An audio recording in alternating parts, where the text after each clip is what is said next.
ಹಿಂದೆ ಕೂಡ BJP ಸರ್ಕಾರ 4 ವರ್ಷಗಳ ಕಾಲ, ಅದಕ್ಕಿಂದೆ 5 ವರ್ಷಗಳ ಕಾಲ, 9 ವರ್ಷಗಳ ಕಾಲ ಈ ರಾಜ್ಯವನ್ನು ಅವರು ಆಳ್ತಾ ಇದ್ರು. ಆ ಸಂದರ್ಭದಲ್ಲಿ ಸುಮಾರು 9 ವರ್ಷಗಳ ಕಾಲ 9 ಬಾರಿ ರಾಜ್ಯಪಾಲರು ಭಾಷಣ ಮಾಡಿರ್ತಾರೆ. ಆ ಎಲ್ಲ ಭಾಷಣಗಳು ಕೂಡ ಸರ್ಕಾರ ಏನು ತಯಾರು ಮಾಡಿಕೊಟ್ಟಿರ್ತಾರೆ ಅದನ್ನೇ ಓದಿರ್ತಾರೆ ಅಷ್ಟೇ. BJPಯವರು ಸುಳ್ಳು ಹೇಳಿಸಿರ್ತಾರೆ ಅಂತ ಹೇಳ್ತಾರೆ. BJPಯವರು ಹುಟ್ಟು ಸುಳ್ಳುಗಾರರು. ಅವರ ದೇವರೇ, ಮನೆ ದೇವರೇ ಸುಳ್ಳು. ಅದರಿಂದ BJPಯವರ ಮಾತಿಗೆ ಕಿಮ್ಮತ್ತಿಲ್ಲ. ನಾವು ಏನು ಮಾಡಿದ್ದೀವೋ ಅದನ್ನು ಗವರ್ನರ್ ಅವರು ಅವರ ಭಾಷಣದಲ್ಲಿ ಓದಿರ್ತಾರೆ. BJPಯವ್ರ ಥರ ನಾವು ಇಲ್ಲದೆ ಇರೋದನ್ನೆಲ್ಲ ಯಾವುದು ಹೇಳೋಕ್ಕೂ ಹೋಗೋದಿಲ್ಲ, ಅವ್ರ ಥರ ನಮಗೆ ಸುಳ್ಳು ಹೇಳೋಕ್ಕೂ ಬರೋದಿಲ್ಲ. ಮಾಜಿ CM ಕುಮಾರಸ್ವಾಮಿ ಕೂಡ ಇದಕ್ಕೆ ಧ್ವನಿಗೂಡಿಸಿರುವಂಥದ್ದು. ಅವರಿಬ್ಬರು ಒಂದೇ ಅಲ್ವಾ? ಈಗ ಅವರಿಬ್ಬರು ಒಂದೇ ಅಲಿಯನ್ಸ್ ಆಗಿದಾರಲ್ಲ, ಒಬ್ಬರನ್ನೊಬ್ರು ಬಿಟ್ಕೊಡೋದಿಲ್ಲ. ಈ ಒಂದು ಸರ್ಕಾರ ಜಾಹೀರಾತು ಸರ್ಕಾರ ಅಂತ ಆರೋಪ ಮಾಡಿದ್ರು ಕುಮಾರಸ್ವಾಮಿ. ಜಾಹೀರಾತಲ್ಲಿ ಎಷ್ಟೋ ಜನಸಂಪರ್ಕ ಸಭೆ ಮಾಡಿದ್ದೀನಿ, ಯಾರನ್ನೂ ಕೂಡ ಬಸ್ನಲ್ಲಿ ಜನ ಕರ್ಕೊಂಡ್ಬಂದು ಸಭೆ ಮಾಡಲಿಲ್ಲ. ನಾನು ಸಭೆ ಮಾಡಬೇಕಾದ್ರೆ ಎಲ್ಲರೂ ರಾಜ್ಯದ ಮೂಲಗಳಿಂದ ಜನ ಬರ್ತಾ ಇದ್ರು. ಈಗ ಬಹಿರಂಗ ಸಭೆನೇ ಬೇರೆ.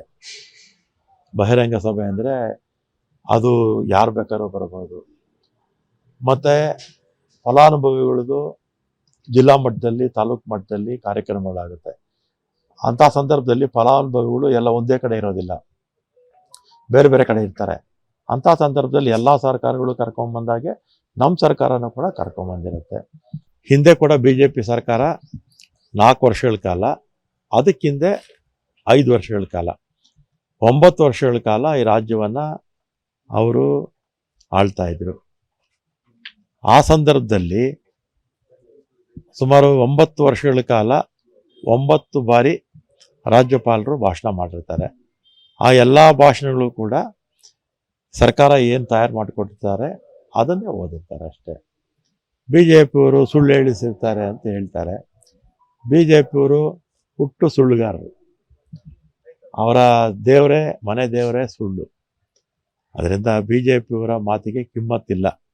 ನಾವು ಏನು ಮಾಡಿದ್ದೀವೋ ಅದನ್ನು ಗವರ್ನರ್ ಅವರು ಅವರ ಭಾಷಣದಲ್ಲಿ ಓದಿರ್ತಾರೆ. BJPಯವ್ರ ಥರ ನಾವು ಇಲ್ಲದೆ ಇರೋದನ್ನೆಲ್ಲ ಯಾವುದು ಹೇಳೋಕ್ಕೂ ಹೋಗೋದಿಲ್ಲ, ಅವ್ರ ಥರ ನಮಗೆ ಸುಳ್ಳು ಹೇಳೋಕ್ಕೂ ಬರೋದಿಲ್ಲ. ಮಾಜಿ CM ಕುಮಾರಸ್ವಾಮಿ ಕೂಡ ಇದಕ್ಕೆ ಧ್ವನಿಗೂಡಿಸಿರುವಂಥದ್ದು. ಅವರಿಬ್ಬರು ಒಂದೇ ಅಲ್ವಾ? ಈಗ ಅವರಿಬ್ಬರು ಒಂದೇ ಅಲಿಯನ್ಸ್ ಆಗಿದಾರಲ್ಲ, ಒಬ್ಬರನ್ನೊಬ್ರು ಬಿಟ್ಕೊಡೋದಿಲ್ಲ. ಈ ಒಂದು ಸರ್ಕಾರ ಜಾಹೀರಾತು ಸರ್ಕಾರ ಅಂತ ಆರೋಪ ಮಾಡಿದ್ರು ಕುಮಾರಸ್ವಾಮಿ. ಜಾಹೀರಾತಲ್ಲಿ ಎಷ್ಟೋ ಜನಸಂಪರ್ಕ ಸಭೆ ಮಾಡಿದ್ದೀನಿ, ಯಾರನ್ನೂ ಕೂಡ ಬಸ್ನಲ್ಲಿ ಜನ ಕರ್ಕೊಂಡ್ಬಂದು ಸಭೆ ಮಾಡಲಿಲ್ಲ. ನಾನು ಸಭೆ ಮಾಡಬೇಕಾದ್ರೆ ಎಲ್ಲರೂ ರಾಜ್ಯದ ಮೂಲಗಳಿಂದ ಜನ ಬರ್ತಾ ಇದ್ರು. ಈಗ ಬಹಿರಂಗ ಸಭೆನೇ ಬೇರೆ. ಬಹಿರಂಗ ಸಭೆ ಅಂದರೆ ಅದು ಯಾರು ಬೇಕಾದ್ರೂ ಬರಬಹುದು. ಮತ್ತು ಫಲಾನುಭವಿಗಳದು ಜಿಲ್ಲಾ ಮಟ್ಟದಲ್ಲಿ, ತಾಲೂಕು ಮಟ್ಟದಲ್ಲಿ ಕಾರ್ಯಕ್ರಮಗಳಾಗುತ್ತೆ. ಅಂಥ ಸಂದರ್ಭದಲ್ಲಿ ಫಲಾನುಭವಿಗಳು ಎಲ್ಲ ಒಂದೇ ಕಡೆ ಇರೋದಿಲ್ಲ, ಬೇರೆ ಬೇರೆ ಕಡೆ ಇರ್ತಾರೆ. ಅಂಥ ಸಂದರ್ಭದಲ್ಲಿ ಎಲ್ಲ ಸರ್ಕಾರಗಳು ಕರ್ಕೊಂಬಂದಾಗೆ ನಮ್ಮ ಸರ್ಕಾರನೂ ಕೂಡ ಕರ್ಕೊಂಬಂದಿರುತ್ತೆ. ಅನುಕ್ಷಣದ ಸುದ್ದಿಗಳಿಗಾಗಿ ವಿಸ್ತಾರ ನ್ಯೂಸ್ ಯೂಟ್ಯೂಬ್ ಚಾನೆಲ್ ಸಬ್ಸ್ಕ್ರೈಬ್ ಮಾಡಿ. ಹೊಸ ಸುದ್ದಿಗಳ ನೋಟಿಫಿಕೇಶನ್ಗಾಗಿ ಬೆಲ್ ಐಕಾನ್ ಕ್ಲಿಕ್ ಮಾಡಿ. ಲೇಟೆಸ್ಟ್ ಅಪ್ಡೇಟ್ಸ್ಗಾಗಿ www.vistaranews.com ವೆಬ್ಸೈಟ್ಗೆ ವಿಸಿಟ್ ಮಾಡಿ.